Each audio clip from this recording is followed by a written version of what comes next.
반갑습니다, 여러분. 제그입니다. 언젠가 제가 지인이랑 게임을 한 적이 있었습니다. 근데 지인이 기본기를 무시하고 게임을 하고 있더라고요. 그래서 제가 또 못 참고 살짝 훈수를 해버렸습니다. 그랬더니 본인도 알고 있다고, 근데 솔직히 이런 거 해봤자 에임이 중요하지 않냐 라면서 실천도 안 하고 중요성도 많이 모르더라고요. 이때 아차 싶었습니다.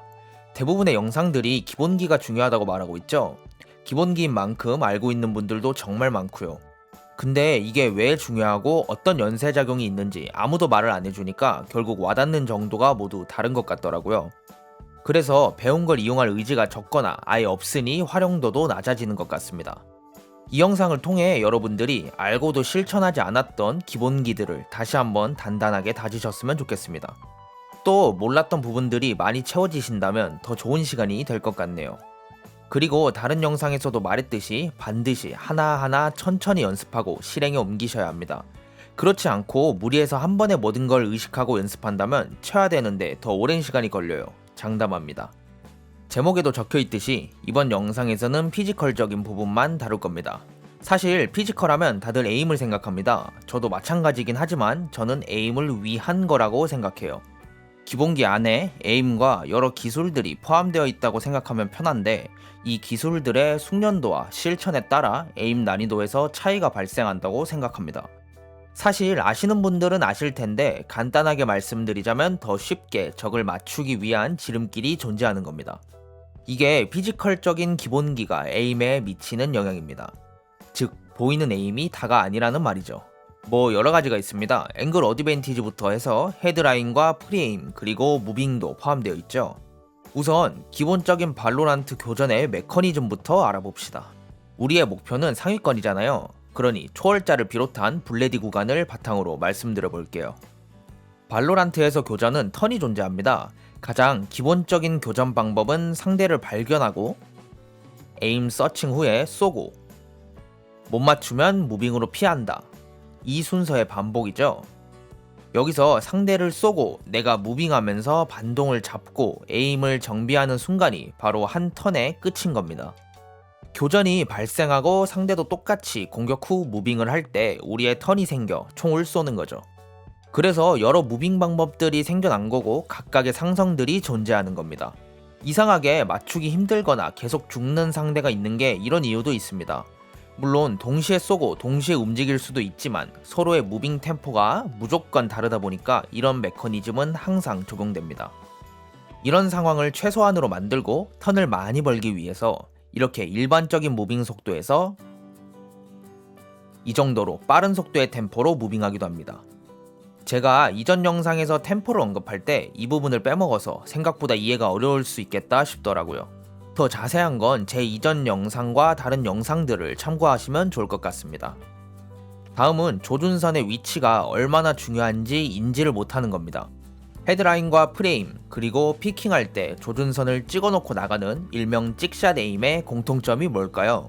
아마 대부분이 아실 겁니다. 에임 수정을 최소한으로 할 수 있게 도와주는 기술들입니다.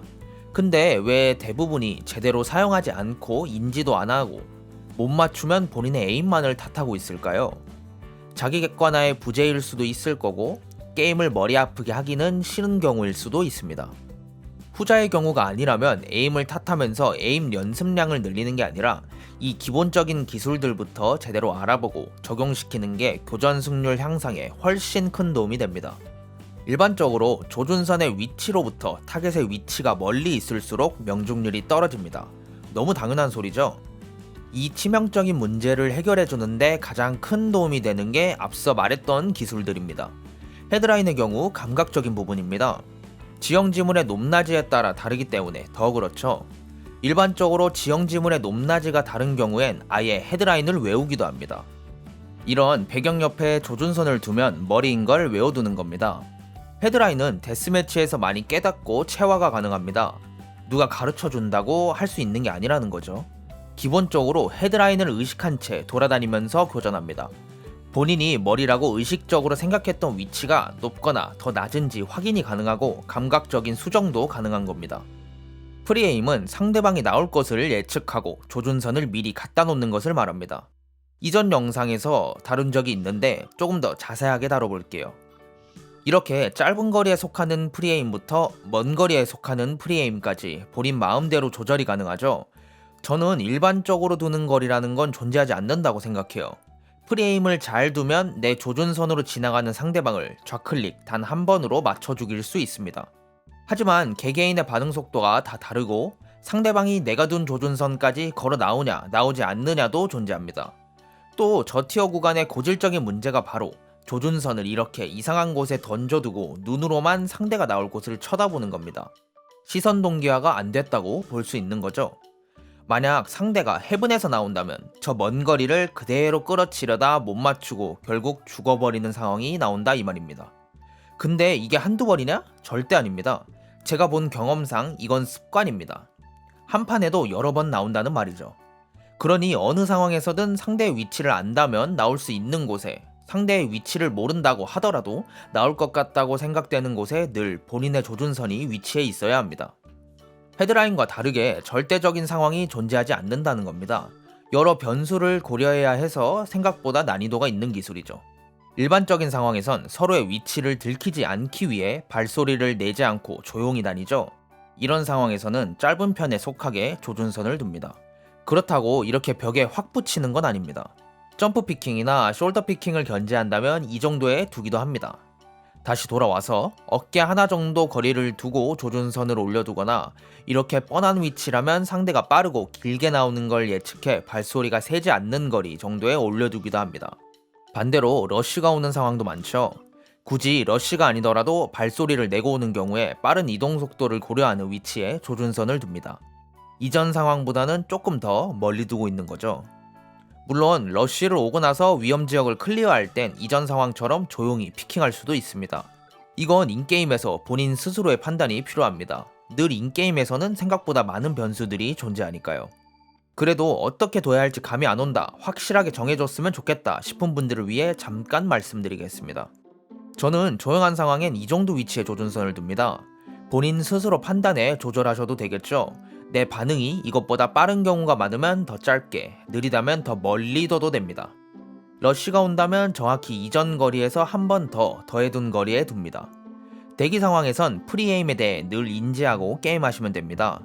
헤드라인과 함께 인지하고 플레이해도 될 것 같긴 하지만 헤드라인도 생소한 분이라면 한 번에 하나씩 체화시켜 나가시길 추천드립니다. 찍고 나간다고 하죠. 일명 찍샷의 경우 앞선 헤드라인과 프리에임에 비해 난이도가 꽤 높습니다. 하지만 그만큼 활용도가 굉장히 높고 사실 이거 하나만 잘해도 공격적인 플레이는 거의 다 먹고 들어갑니다. 찍샷은 맵 숙련도가 필수적으로 요구되고 상대 위치를 예상하는 기술이라서 난이도가 높습니다. 우리가 피킹을 나갈 땐 항상 좌우로 이동해서 브레이킹을 걸죠. 우리가 쉬프트를 누르고 조용히 나가는 게 아니라 순간적으로 쉬프트를 떼고 빠른 속도로 피킹을 나가는 이유가 뭔지부터 생각해 봐야 됩니다. 우선 걸어 나가는 것보다 빠른 속도로 나갈 수 있습니다. 그래서 상대방에게 보고 반응할 시간을 비교적 적게 주게 되죠. 피커스 어드밴티지를 이용하기 위한 방법인 거죠. 만약 걸어 나간다면 상대는 천천히 나오는 우리를 길게 보는 것이기 때문에 반응할 여유가 생기겠죠. 쉽게 말해 내가 상대를 보기 전에 상대가 나를 슬로우 모션으로 보고 있는 것과 비슷한 겁니다. 그러니 걸어 나가는 것보다 빨리 나가는 게 우리의 대응이 더 쉬워지는 건 당연한 거죠. 그럼 조준선이야 대충 놓고 나가면 되는 거지 왜 최대한 정확하게 조준하고 나가야 할까요? 앞서 말씀드렸듯이 우린 좌우로만 움직여 피킹을 나갑니다. 그렇다면 부정확하게 둔 조준선 때문에 이렇게 나가지는 것과 정확하게 둬서 완벽한 수평 방향으로 나가게 되는 것 중 뭐가 더 빠를까요? 조금 극단적인 예를 들었지만 분명한 속도 차이가 존재한다는 소리입니다. 단순히 정확하게 상대를 조준하기 위한 이유만 있는 게 아니라는 거예요. 이게 대부분의 이유긴 하겠지만 결국 반응할 시간을 최소화시켜 우리의 페널티를 최대한으로 줄이고 우리에게 유리하게 교전을 진행시켜 승리하는 게 가능해집니다. 더불어 조준점이 정확하다면 훨씬 더 유리해지는 거죠. 항상 브레이킹을 통해 돌아다니진 않는 게 당연합니다. 위험 지역일수록 브레이킹 사용이 잦아지는 거고 반대일수록 템포를 위해 적게 사용하겠죠. 기본적으로 이렇게 걸어서 돌아다니다가 일반적으로는 상대가 주로 있는 곳을 예측해 조준선을 두고 브레이킹을 통한 피킹을 하는 겁니다. 이 상황들을 정의하는 것 자체가 지금 굉장히 웃긴데 말로 설명하자면 끝이 없어서 이렇게라도 이해해 주시고, 더 확실한 건 게임에 대한 이해도가 올라갈수록 자연스럽게 깨달으실 수 있을 겁니다. 데스매치가 에임 연습으로 가장 좋다고 말하는 이유가 바로 여기 있습니다. 앞서 말한 기술들을 포함해서 여러 기술들의 숙련도를 가장 쉽게 높일 수 있어서죠. 단순히 화면을 움직여 조준선을 갖다 대는 것이 에임의 전부가 아닙니다. 시간이 되신다면 지금 고티어 유저분들의 방송이나 유튜브를 통한 개인 화면을 한번 봐보세요. 몇몇 장면들을 제외하면 앞서 말한 세 가지를 굉장히 잘 사용할 겁니다. 최대한 상대와 가까운 위치에 조준점이 최초로 존재하고 거기서 최소한의 수정을 통해 깔끔하게 상대를 잡는 겁니다. 이게 기본이에요. 이게 틀리니까 매번 안 맞는 거고 기복이 생기는 겁니다. 이걸 생각하시면 아마 이 기본기들을 무시하지는 못할 겁니다. 여러분 스스로를 한번 되돌아보세요. 과연 얼마나 이걸 잘하고 잘 지키면서 플레이하고 계십니까? 저를 비롯한 불멸 구간에서조차도 제대로 활용하지 못하는 사람들이 꽤 많습니다. 데스매치에서, 인게임에서 항상 생각하시면서 인지하시고 연습하시면서 게임하신다면 생각보다 빠른 실력 향상에 놀라실 겁니다. 총 쏘기가 편해진다는 느낌이 점점 들 거예요. 이번 영상에서는 기본기 중에서도 오른손에 대해 한번 다뤄봤습니다. 오늘도 소중한 시간을 제 영상에 사용해 주셔서 감사하다는 말씀 드리면서 다음 영상에선 이번에 다루지 못한 왼손에 대한 기본기를 다뤄보도록 하겠습니다. 그럼 다음에 봬요. 감사합니다.